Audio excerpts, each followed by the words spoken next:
Hey, it's your girl Michaela, and before I get into this video, make sure you subscribe, turn on the notifications, and like this video.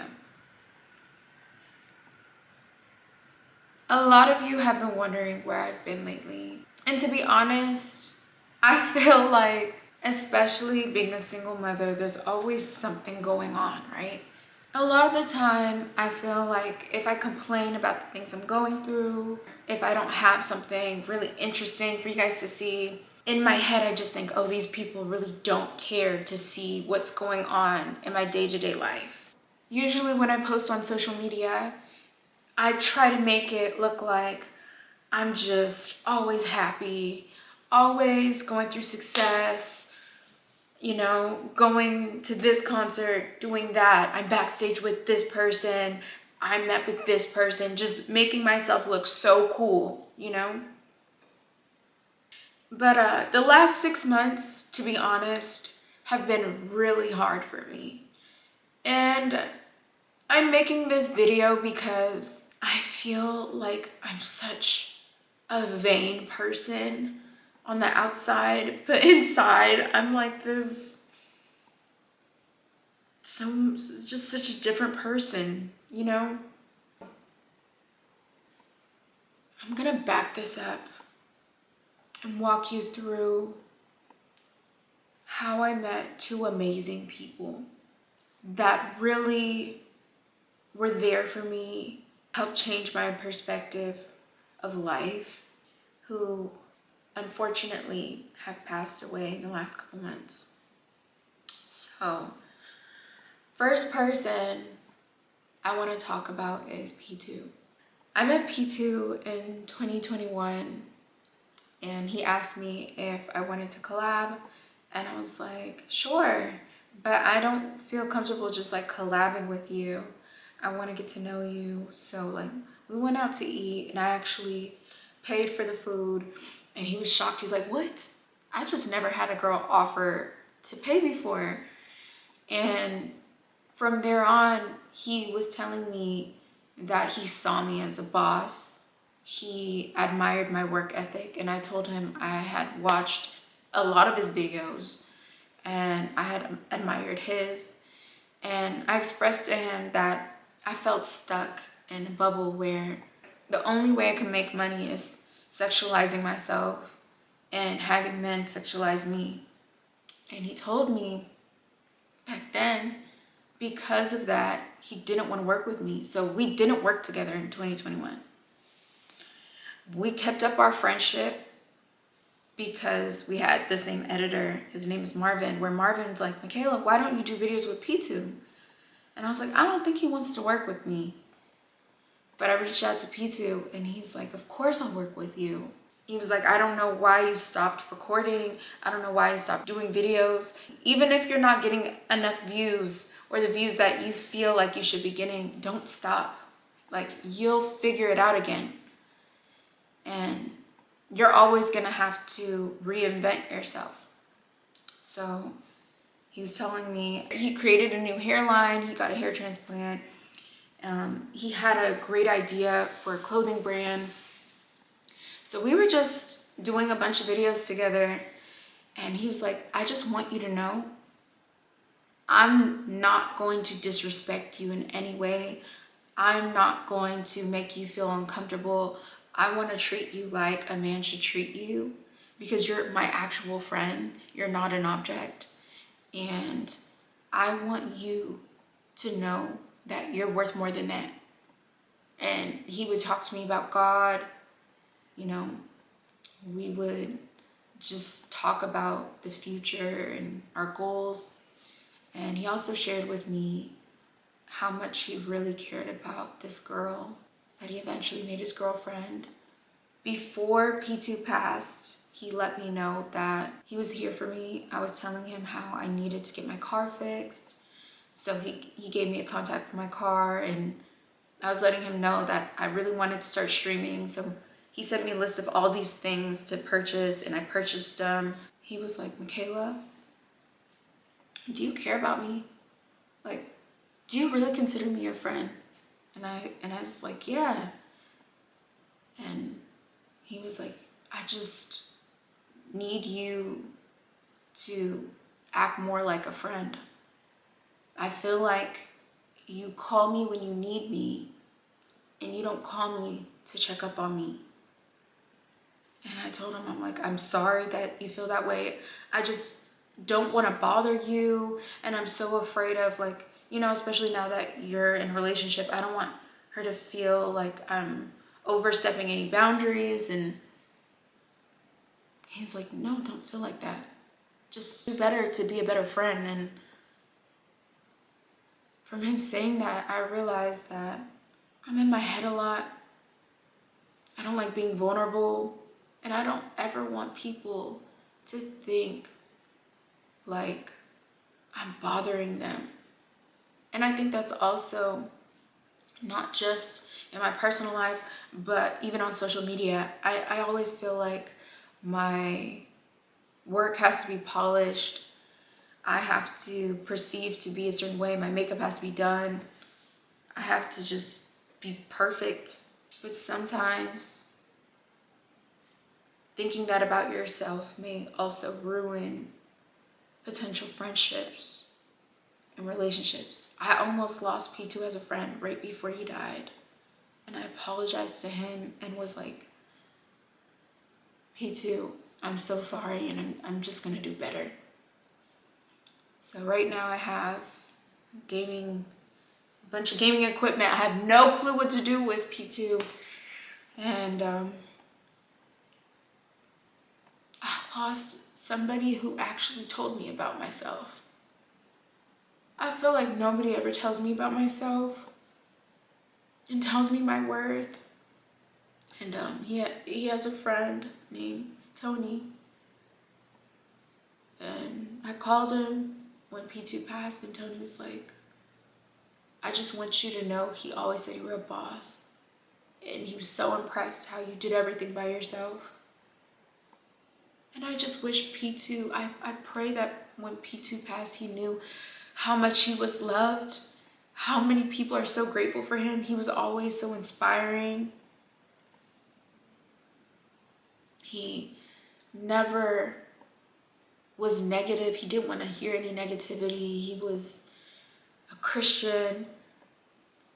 And he always had a plan. Even when things didn't work out, he always was ready for like the next step. So the next person that I wanted to talk about and address his death is Seven. There was a fashion show for Winnie Stacks. He's like a big fashion designer, and he honored my best friend, Angel Brinks. She's a really big fashion designer as well. As I was watching the models pass by, I saw this guy and I was like, wow, he's beautiful. And I even recorded it. I was like, wow, he's gorgeous.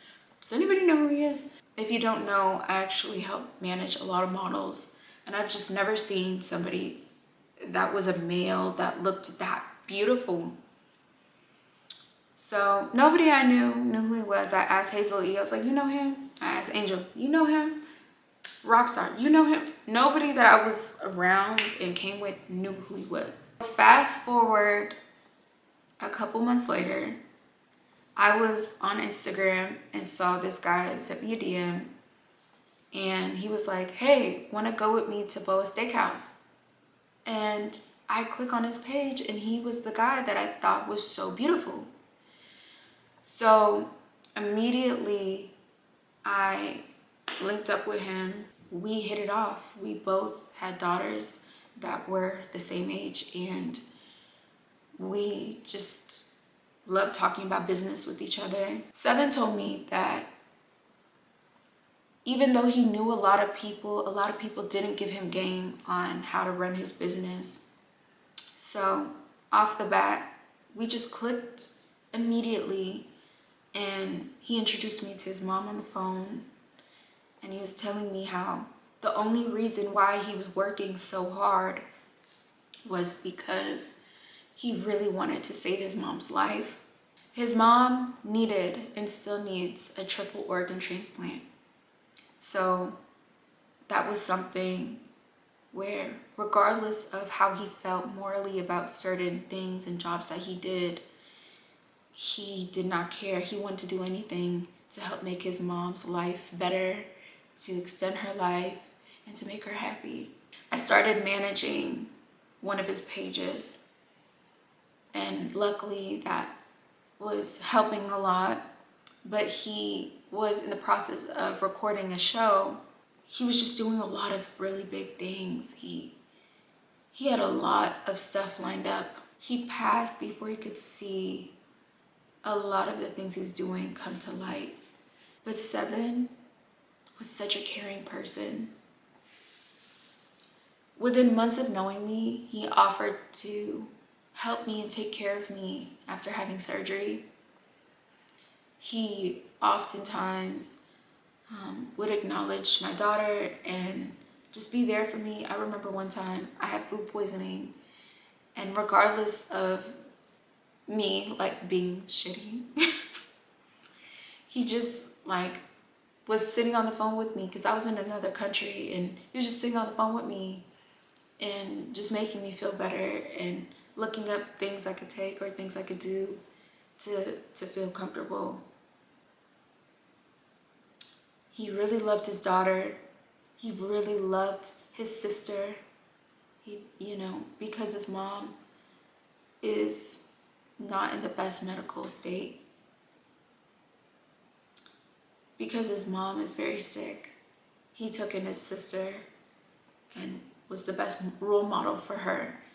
And in that short time that I knew him, I learned what a real man who provides is supposed to look like. Seven was a provider, he was a caregiver, and he was a lover.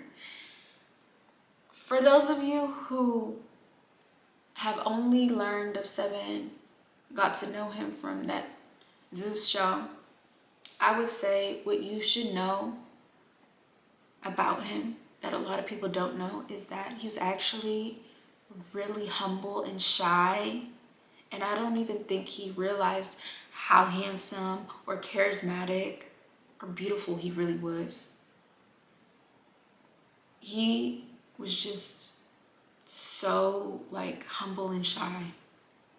Like, of course he was very manly, and he demonstrated and showed confidence. He was a very confident person, don't get me wrong, but when it came to the love for his mother and really like when getting to know him, he was like so just like innocent in the heart, such a good person.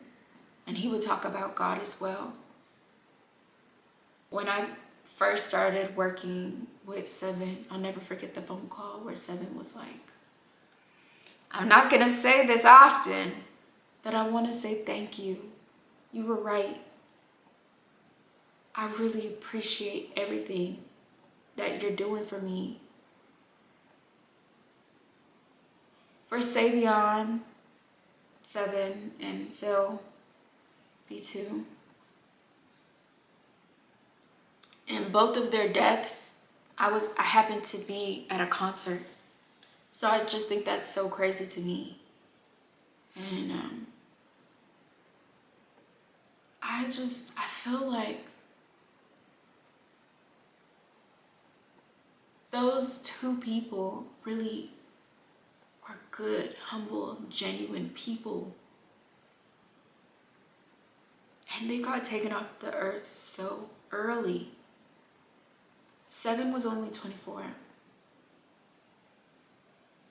Seven was a baby. P2 was only 26.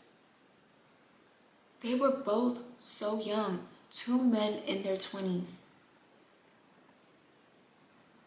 So,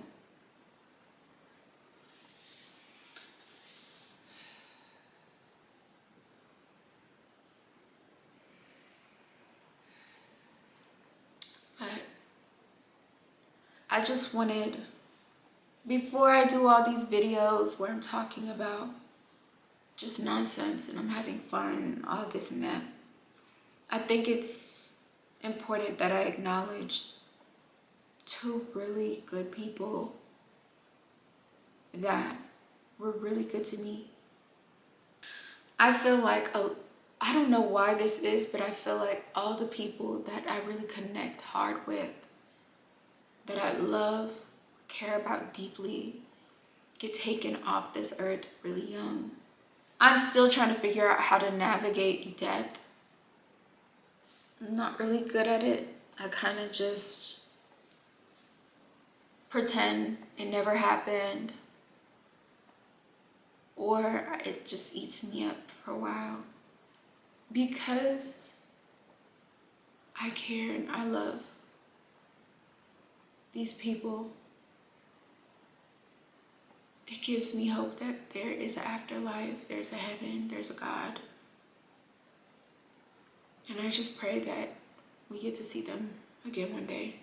These men were really hardworking, and I realized through being a friend of both of them that I shouldn't give up. I should keep going. I need to work as hard as I can. Tomorrow's not promised. And to have a living will. So I'm actually going to work on getting a will, making sure that I invest properly in different businesses, and that I just let everybody in my life know how much I love them and I care for them, just like they did for those that they loved and cared about. It sounds like my daughter just woke up from her nap. She's been having a fever. She's been sick because she started her first day of Montessori school and she's just going through it. So I'm gonna go check on her in a room, but I'm gonna end this here. If you are dealing with grief or you're trying to navigate it, you're not alone. That's something that I've always tried to work on, considering I've lost a lot of close friends. I lost my childhood sweetheart at one point, and grief is hard. So I dedicate this video to 7 and P2. I love you guys, and I wish I could have told you guys that I love and care for you more while you were here on earth. I'm gonna end this video now. Love you guys. I'm gonna try to post. I'm going to post more on this YouTube channel. I'm going to force myself to just be more here, be more present. So, yeah.